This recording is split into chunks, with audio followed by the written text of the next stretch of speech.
Timilam dasyaham kanam jaram shakshur meritam jena taisme shigulave namaha. Shri Chaitanyam manubhistam stapitam jena bhutale swayam rupa kadamayam dadati swapadam tikam. He Krishna Karuna Sindhu Dinabandhu Jagatpate Gopesha Gopika Kamta Radha Kamta Namostute.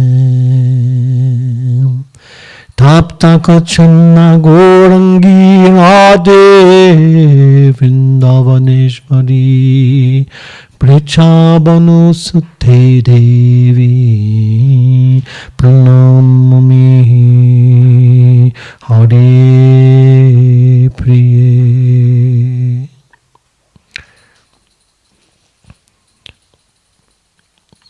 Shri Krishna Chaitanya Prabhu Nityananda Shri Advaita Shri Gadada Shiva Sadi Gaura Bhakta Vinda. Hare Krishna Krishna Krishna Hare Hare Hare Ramo Ramo Ramo Hare Hare. Vrindaye Tulasi Devai Priyaye Keshava Sacha Krishna Bhakti Prati Devi Satyavate Namo Namaha. Vanchakalpa Tarubhyacha Kripa Sindhu Vyaevacha Patitanam Pavanebhyo Vaishnavebhyo Namo Namaha.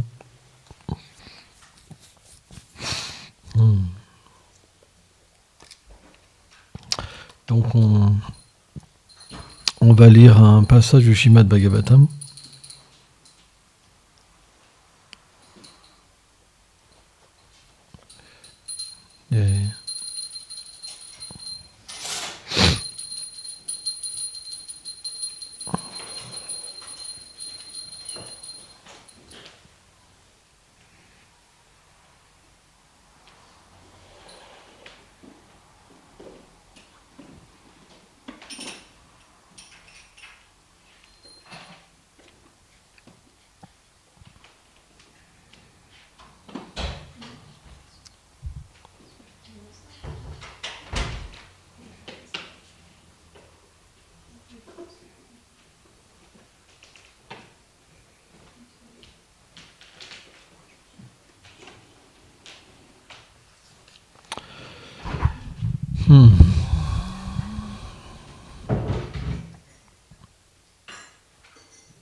On va lire un verset du 10e chapitre, verset 13, page 294.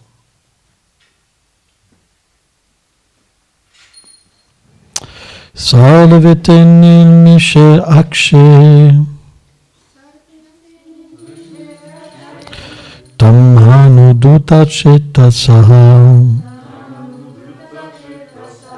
vikshanta sneha sambada visherustatra tatraha. Suivant. Salvete nimishe akshes tamanudita chetasa vichantasneha sambada vicherustatra tatraha. Salvete nimishe akshes Tamanudutta Cetasa Vikshanta Sneha Sambhada Vicherustatra Tatraha Sarvete Nimeshe Hakshe Tamanudutta Cetasa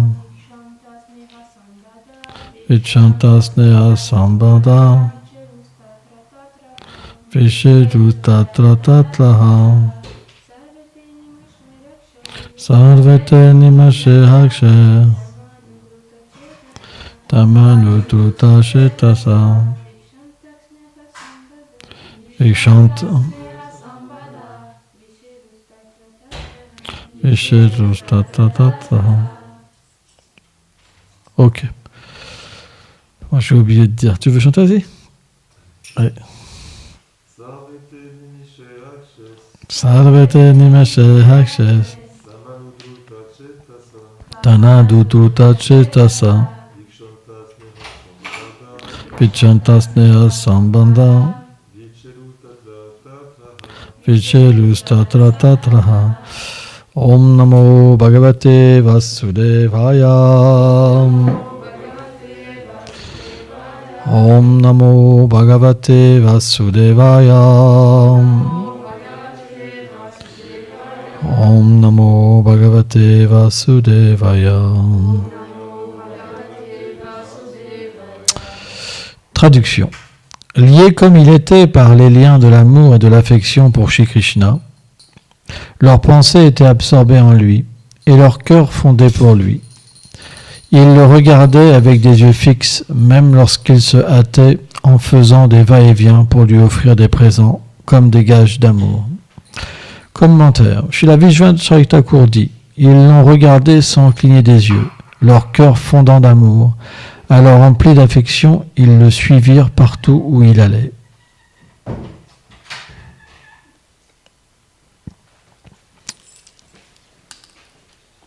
Donc, c'est un verset qui dépeint certains signes de l'extase des grands dévots du Seigneur. Il faut comprendre que les Écritures dépeignent le Seigneur comme le summum bonum de toute perfection. Pourquoi? Parce que comme le Seigneur est illimité et qu'il a des qualités illimitées, chaque point de son corps peut être une méditation pendant l'éternité, toujours nouveau et toujours croissant. Et même plus que ça, parce que chaque point de son corps, il n'est pas de matière, il est fait de sentiments. Et les sentiments du Seigneur s'entrecroisent et changent. Donc la méditation en fait des dévots, elle part, elle se divise par 4, par 8, par 16, par 32, par 108, par des milliers de directions, au point où ils sont complètement perdus dans la beauté et la douceur de Shri Krishna. C'est pourquoi il y a tellement de nectar dans cette rencontre que dans ce verset, c'est expliqué qu'ils ne peuvent même pas cligner des yeux. Ils ne veulent pas perdre un moment. On ne peut pas comprendre ça dans notre univers, c'est pas possible. Par exemple, nous, quand on voit quelqu'un, si on cligne des yeux, on perd rien. Si par exemple je vois Kabbalah Manjari ou Goranda, si je cligne des yeux 10 fois, je perds rien. Vous comprenez? Parce que il n'y a pas de fortune qu'on perd. Alors que Radharani, elle dit que si elle pouvait revoir Krishna, chaque instant, elle le passerait à l'adorer, en fait. C'est comme si elle faisait un arrêt sur chaque instant et elle passerait son temps juste à adorer cet instant. C'est la nature, en fait, des dévots du Seigneur. Les dévots, ils deviennent comme des abeilles, en fait. Parce que comme Krishna est l'objet de la dégustation, en fait, suprême, les dévots, ils sont ceux qui dégustent. Donc ils sont comme des abeilles. Pourquoi ? Parce que une abeille, c'est celle qui se dirige toujours vers le nectar. Et ce nectar, on peut le goûter avec les yeux, on peut le sentir avec l'odorat, on peut l'entendre avec les oreilles, on peut le toucher avec le toucher. On peut aussi se le remémorer. Il y a plein de façons, en fait, d'entrer en contact avec ce nectar. Et quand les dévots du Seigneur entrent en contact avec Krishna, c'est toutes ces fonctions qui entrent en même temps en contact avec le corps du Seigneur et qui se battent. Radharani, elle explique que quand elle voit Krishna, parfois, c'est tellement intense que parfois, elle ne peut même pas le reconnaître. Elle pense qu'elle est attirée à la fois par un son, par un souvenir, par une odeur, par une vision. Et elle se condamne en fait d'être une femme non chaste parce qu'elle est attirée par 5 hommes à la fois, d'une manière illimitée, au point qu'elle explique qu'elle va mourir. Parce que ses sens, ils sont devenus comme des chariots puissants avec des chevaux qui la tirent dans tous les sens. C'est comme si elle se faisait écarteler, en fait. Écartelée par ses sentiments d'amour. Et elle pense qu'elle va mourir. En fait, dans cette agonie d'amour, elle dit à ses amis, Vishaka, Lelita, qu'elle va mourir. C'est très intense. Ça n'a rien à voir avec Roméo et Juliette. Non, mais c'est quelque chose d'inconcevable, les sentiments. Et là, on est à Dwarka, donc les sentiments, ils sont un peu moins élevés à Dwarka, parce que à Dwarka, c'est expliqué qu'apparaît un tout petit peu la conception Aishvarya de Krishna, la conception de l'opulence. Donc parfois, ils sont quand même conscients que Krishna a une certaine opulence. Par exemple, à Dwarka, parfois Krishna, il se manifeste 4 bras pour porter Rukmini, par exemple. Quand Rukmini, il blague parfois avec elle et qu'il lui dit, mais pourquoi tu m'as choisi moi comme ton mari ? En fait, je ne suis pas qualifié, tu devrais en chercher quelqu'un d'autre. Et là, Rukmini, elle tombe évanouie. Parce que Rukmini, jamais, elle défie Krishna avec les paroles. Alors Satyabhama, elle l'attaque. Elle est hyper... elle peut être agressive envers Krishna, mais agressive d'amour. Donc, le Seigneur a différentes épouses à Dwarka. Et selon les épouses, et selon aussi la relation qu'il a avec les Pandavas, donc chacun le perçoit avec un sentiment particulier. C'est ce qu'on appelle finalement notre sentiment éternel, notre condition éternelle. Quand le Seigneur s'éveille, quand le stade d'Ashakti, le stade de Ruchi, c'est un goût énorme. On devient comme une abeille. C'est le stade de Ruchi. Quand on chante, on a l'impression d'avoir des milliers de langues, des milliers d'oreilles pour goûter. On veut goûter. On est emporté. Hein, c'est comme, on devient très humble, comme un brin de paille, quoi. On devient vraiment emporté. Le principe de Ruchi, c'est que peu importe ce qui m'arrive, je quitte tout. Je peux pas résister. Voilà, je m'abandonne. Je deviens un esclave. C'est tellement puissant que on a envie d'être un esclave de l'amour, vraiment. Personne ne veut être esclave dans ce monde. Mais quand on arrive au stade de Ruchi, on fait l'expérience que de devenir contrôlé, on commence à comprendre qu'est-ce que ça veut dire de devenir contrôlé, parce que par le goût. Pourtant, on voit pas. Mais il y a un goût tellement puissant que tout de suite, l'âme commence à s'éveiller, sa nature. Sa nature, c'est d'être attracté par le Seigneur, complètement dépendant de lui, complètement esclave du nectar qu'est le Seigneur suprême. Et à Shakti, la différence entre Ruchi et Ashakti, c'est qu'à Ashakti, on peut commencer à ressentir l'objet d'amour et notre appartenance à cet objet d'amour en tant qu'une personne. et le bien que ça procure, l'extase que ça procure et la cessation des naissances et des morts. Ça veut dire que quand on comprend cette chose, quand on ressent cet attachement vers Krishna, c'est fini. On peut réaliser qu'on n'a rien à voir dans ce monde. On peut tout couper, tout abandonner. Tout attachement disparaît. Ashakti, c'est la plateforme où on est juste attaché. On ne peut pas vivre sans lui. Alors, Ashakti, ça peut être aussi avec un dévot éternel du Seigneur suprême, parce qu'il y a beaucoup de choses qui commencent à apparaître sur cette plateforme-là. Il y a aussi le gourou éternel qui commence à apparaître. Ça veut dire qu'au début, on voyait qu'un gourou externe.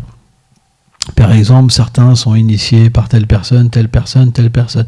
Donc on avait un rapport avec le gourou externe. Mais dans cette forme de dévotion, le gourou éternel on commence à avoir une connexion avec le gourou éternel. Et là, on comprend que finalement, le gourou externe qu'on a dans ce monde, ce n'est qu'un représentant du gourou éternel. Ça veut dire que c'est le principe de Shri Guru. Le gourou, il n'est pas différent. Mais on a un gourou éternel, qu'on appelle Uteshvar ou Uteshvari. Ça veut dire que ça peut être Rupa Manjari, Subal, par exemple, Shridam, Sudam, Vasudam. Différentes, dévots. Et naturellement, quand le gourou apparaît, on peut comprendre ce qu'est l'amour du gourou, l'abandon au gourou, le fait de ne pas pouvoir vivre ni respirer sans lui. On dépend complètement de lui. Et si cette méditation, elle s'écarte, on devient comme un enfant qui pleure sa mère. Parce qu'on peut pas. On peut pas, parce que si le gourou part, on redevient sans substance. On n'a plus rien. Parce que c'est le lien pour toute chose, en fait. Donc, en fait, plus on progresse spirituellement, plus il y a quelque chose qui apparaît en nous qui n'apparaissait pas avant. Avant, on est dépendant de nous-mêmes. On est dépendant de nos attachements. Et parce qu'on expérimente de la souffrance, on prend refuge dans le service de dévotion pour se libérer. On va dire c'est ça plus ou moins.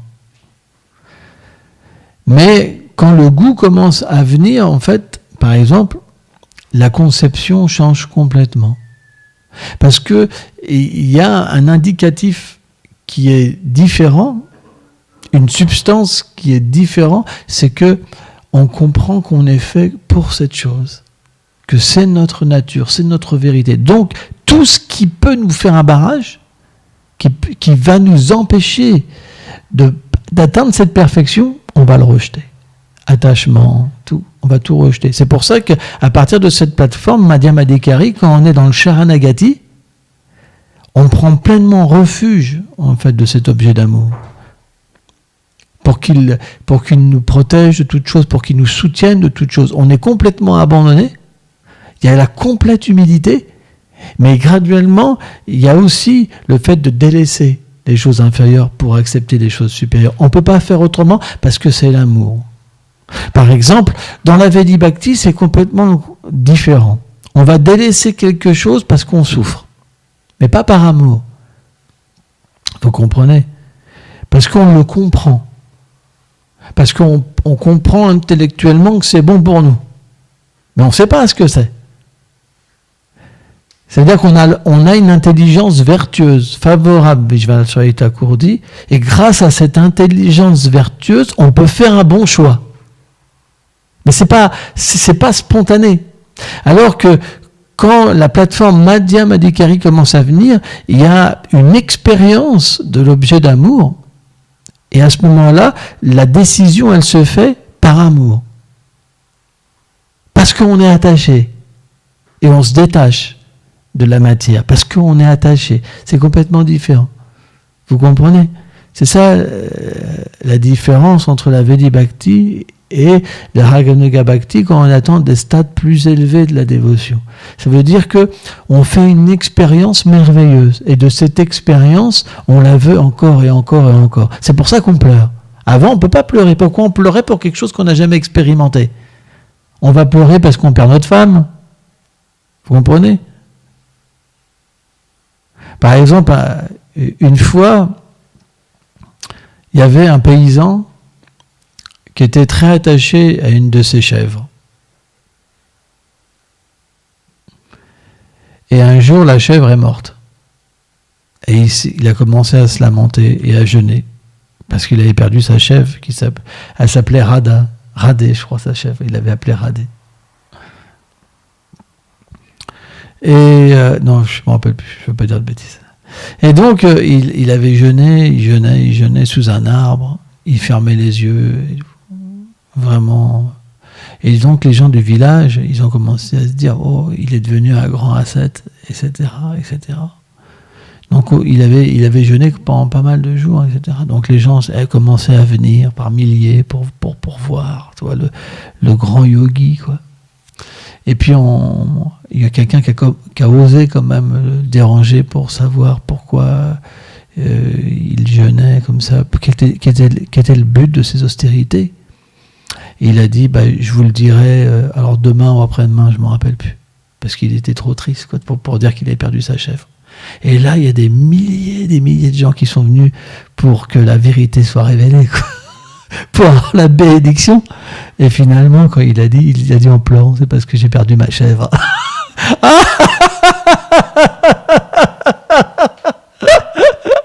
Donc, on peut avoir les apparences d'un renonçant, d'un grand yogi, de quelqu'un de fixé dans la dévotion. Beaucoup d'apparences sont là. Mais ça ne veut pas dire qu'on a un attachement pour Krishna. L'attachement pour le Seigneur, c'est ce qui fait le degré de la dévotion. Et on voyait les Pandavas, ils ne pouvaient même pas cligner des yeux, tellement leur absorption en Krishna et leur attachement étaient présents. Et puisqu'ils savaient que Krishna allait quitter leur ville, en fait, naturellement, l'intensité de leur dévotion, elle s'amplifiait à chaque instant. Parce que le simple penser que Krishna allait partir les détruisait. Donc, automatiquement, le fait de rencontrer Krishna à ce moment-là, ça crée le sentiment de séparation. Il y avait en même temps la rencontre. Donc, c'est très intense. Parfois, Radha et Krishna, bien qu'ils soient ensemble, ils se sentent séparés. Parce que la dévotion, l'amour est tellement intense que le sentiment de perdre la personne, il apparaît, il devance en fait chacun. C'est pourquoi le rasa, c'est quelque chose qu'on ne peut pas parler à des gens conditionnés. Qu'est-ce que les gens vont comprendre ? Quel goût les gens vont avoir pour écouter ça ? Il faut un sentiment pour Krishna. Vous comprenez ? Par contre, si on parle de la réincarnation, si on parle de pourquoi nous souffrons, il y a un intérêt. Parce qu'on devient concerné. Vous comprenez ça ? On devient concerné par la situation. Donc il y a un mécanisme qui se crée dans le mental. Ah bah oui, c'est pour moi. C'est à mon niveau. Il y a un mécanisme qui se crée. C'est pour ça qu'on ne doit pas parler de manière immature du rasa devant des personnes qui n'ont pas de qualification. Ce sont les enseignements des acharyas. C'est pourquoi Vrindavan, en fait, c'est un endroit secret. Parce que c'est une vérité ultra confidentielle pour des gens qualifiés. On peut être graduellement introduit par la grâce des Vaishnavas. Mais cette introduction, elle ne se fait pas avec les sens matériels. Elle se fait par l'avancement spirituel, quand par la grâce d'un Vaishnava, l'âme va pouvoir sortir du rêve matériel et pouvoir avec ses sens expérimenter le chant du Saint-Nom. C'est pourquoi nos acharyas, nos maîtres, c'est pourquoi Chaitanya Mahaprabhu, nos maîtres, etc., nous ont enseigné une méthode. Parce que par cette méthode, on peut éveiller notre nature. Donc la Vaidhi Bhakti, c'est simplement une rééducation de l'être vivant, dans la conscience éternelle. Donc, ça peut prendre du temps, comme ça peut aller très vite, selon la conscience de Krishna qu'on a déjà cultivée dans nos vies passées.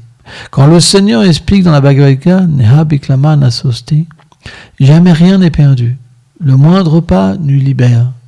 Ça veut dire que les acharyas expliquent, c'est comme un compte en banque, la sukriti, qu'on accumule, et quand cette sukriti devient assez, alors on peut développer l'amour. Krishna se révèle, Krishna devient endetté au fur et à mesure qu'on le sert. C'est pourquoi Bhaktivedanta Swami Prabhupada expliquait que le plus difficile, c'est au début. C'est très difficile. Pourquoi ? Parce que c'est comme la dévotion, l'initiation qu'on reçoit d'un Vaishnav, c'est comme si on met le feu dans une forêt. Quand vous mettez le feu dans une forêt, il y a plein d'animaux, en fait, qui sortent de partout. D'habitude, ils sortent que la nuit, mais là, ils sortent en plein jour, quand il y a un feu. De la même manière, chez la Bhakti Vibhuda Bhanu Goswami Maharaj, j'explique que quand on se fait initier, on a parfois plus de problèmes qu'avant. C'est très difficile même à supporter. Parce que les choses indésirables, des choses horribles reviennent en fait à la surface. Vous savez, c'est comme un verre. Si vous avez de la terre, si la terre tombe au fond, l'eau redevient claire. Mais il y a quand même de la terre. Si vous prenez un petit bâton en bois, que vous remuez, l'eau redevient trouble. De la même manière, le processus de l'initiation au début, c'est une purification. C'est un moyen de se purifier. Et de la même manière, quand le non rentre en contact avec nous, quand Pavitram, le suprêmement pur, rentre en contact avec nous, qu'est-ce qui se passe ? Toutes les choses indésirables remontent. Et on rencontre plus de problèmes en fait qu'avant. Mais en fait, les problèmes sont là. Simplement, ils deviennent visibles. Ils deviennent visibles. La concupiscence, la colère, l'envie, l'avidité, etc. Et c'est parfois très difficile de voir ce qu'il y a à l'intérieur de nous. On préférait vivre dans l'ignorance parfois. Par exemple, les gens qui vivent dans l'ignorance, ils ne sont pas malheureux dans le monde matériel.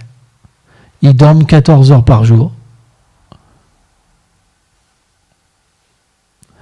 Ils ne se lavent pas, ils ne se posent pas de questions. Quand ils souffrent, ils boivent un coup de pif. Dans l'ignorance, on peut oublier la souffrance en s'intoxiquant et en se plongeant dans le sommeil. Mais est-ce que ça veut dire que la souffrance n'est plus là ? Est-ce que ça ne veut pas plutôt dire qu'on devient recouvert par la souffrance au point qu'on est imbibé de cette souffrance ? Quand on est matérialiste, c'est la même chose. On va travailler du matin au soir. On a des problèmes jusqu'à là, mais on ne s'en aperçoit pas. On n'a pas le moyen de voir notre condition. Or, quand on rentre en contact avec le service de dévotion, on voit tout. C'est comme une lumière qui s'allume, on voit la réalité. Et ça fait peur.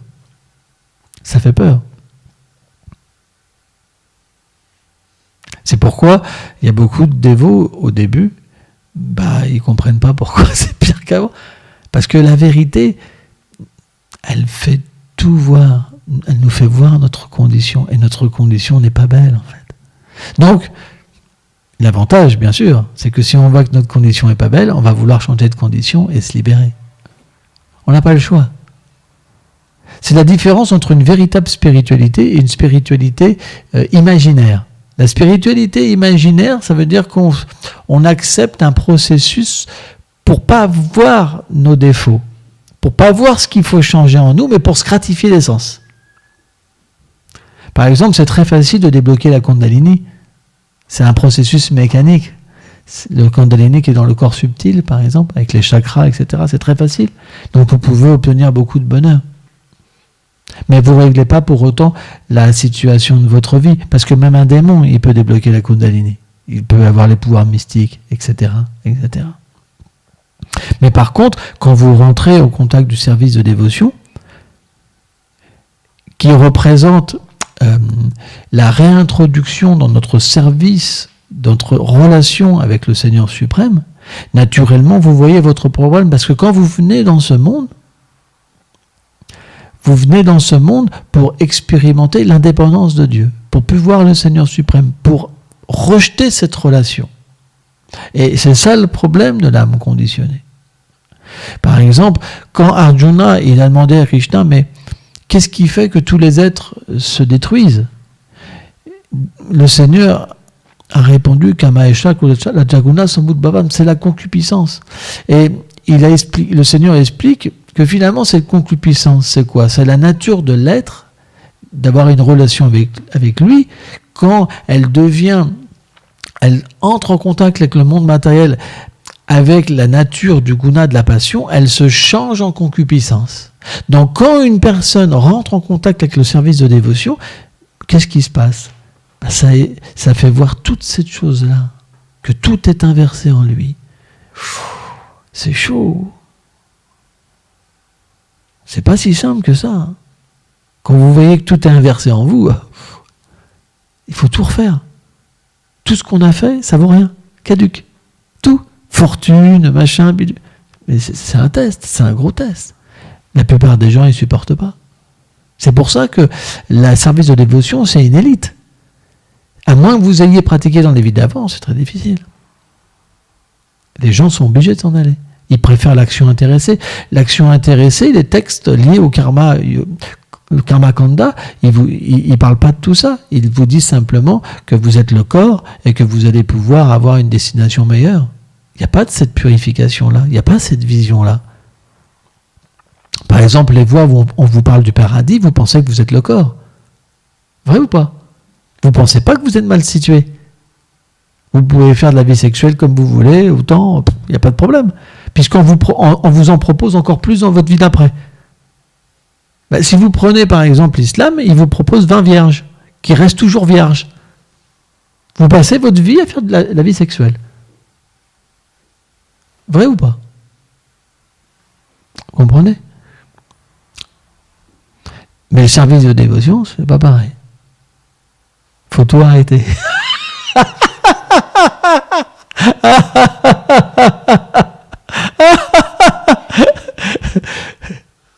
Fini. Quick.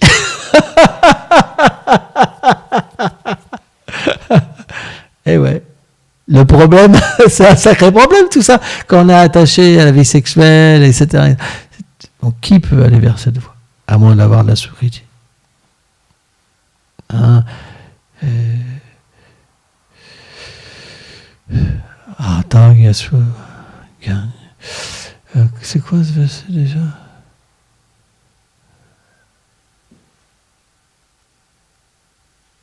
Oh, je me rappelle plus. Château Vijay Badantema, Janusukita Lijuna.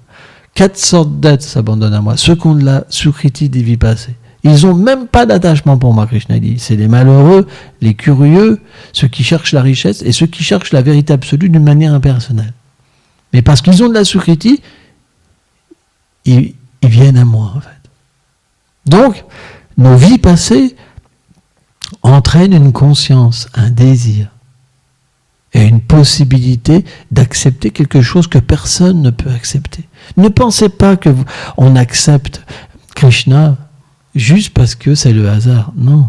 Bhaktivinoda Thakur dit, ce n'est pas possible. Sans avoir cultivé le service de dévotion dans une vie antérieure, d'avoir mangé un morceau de prasad, d'avoir entendu les saints noms, ce n'est pas possible. Il y a eu un contact avec la bhakti. La dévotion engendre la dévotion. Et à un moment, quand cette dévotion devient suffisante, ça génère shraddha, la foi. Et la foi, ça veut dire le Seigneur est une personne. Il s'appelle Krishna, il a une forme et j'ai une relation éternelle avec lui. À partir de là, c'est parti. Krishna fait l'arrangement pour vous rencontrer ses dévots, Sadhu Sangha. Et quand vous rencontrez les dévots, naturellement, vous recevez initiation Et à partir de là, vous êtes engagé dans le service de dévotion. Avant, c'était des activités pieuses pour vous amener à un pur dévot. Donc Govinda Maharaj, il dit en fait, sans être initié, c'est des activités pieuses, c'est pas de la bhakti. Parce que la bhakti, vous devez être connecté avec une personne qui pratique la dévotion pure. Et son ordre, son enseignement, son instruction qu'il vous donne, c'est une continuité de son service. Donc, ça ne donne pas des fruits matériels, mais ça révèle dans votre vie le Seigneur et votre relation avec lui. C'est pour ça que ça amène un artha nivriti. Il y a une purification des choses indésirables. Ça ne serait pas possible sans ça. C'est scientifique.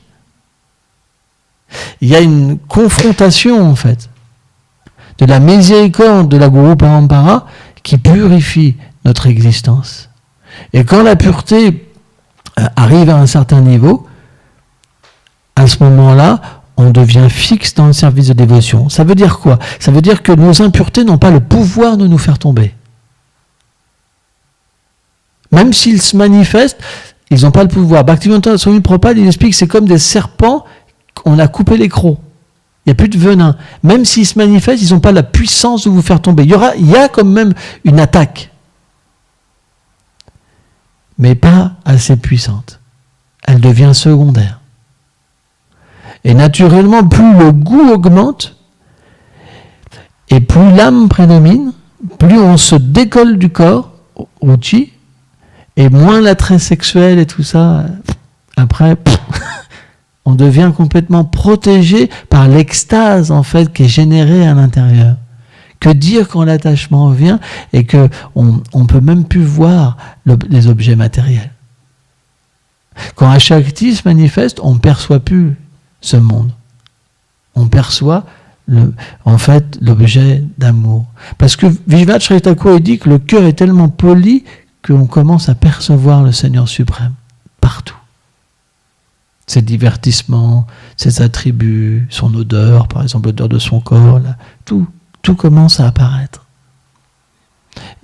Donc automatiquement, le monde matériel, comme c'est un reflet de la réalité et que tout est temporaire, tout est comme un mirage, ça n'a plus de substance.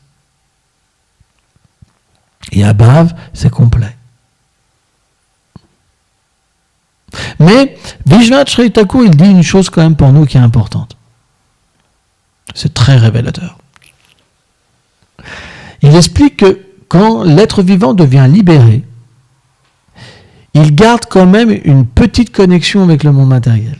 Il prend l'exemple de quelqu'un qui sort d'un rêve. Il se souvient de son rêve. Il en est sorti, mais il se souvient. Il dit c'est à ce niveau-là qu'on peut atteindre. En fait.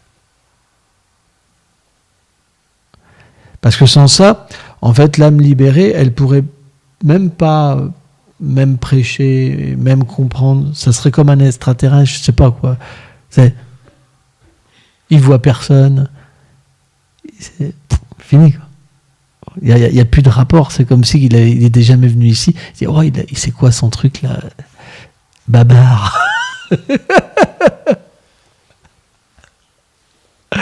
Ouais, c'est juste une blague. C'est pas babar. Ça, c'est des samskars matériels, babar. Quand j'étais enfant, j'avais un babar avec une trompe comme ça. En tissu, avec il y avait de la mousse à l'intérieur, quoi, ou je sais pas, de la laine, je sais pas quoi. Et j'avais vu Tarzan. Alors j'avais pris un tournevis et puis je perçais le babar. Et j'adorais mon babar, tu vois. Mais à un moment, il était tout trouvé partout, donc il est parti à la poubelle. C'est un samskar, babar. Mais ça veut pas dire que je vais te percer, hein. J'ai pas dit ça. Bon, on s'écarte un peu du sujet quand même. Et bon, c'est pour ceux qui dorment un peu trop. Quand il y a un peu trop de philosophie, on voit des visages bizarres. D'habitude, ils ne sont pas comme ça. D'habitude, ils sont assez souriants et tout. Mais là, il y a des têtes. Il faudrait prendre des photos de.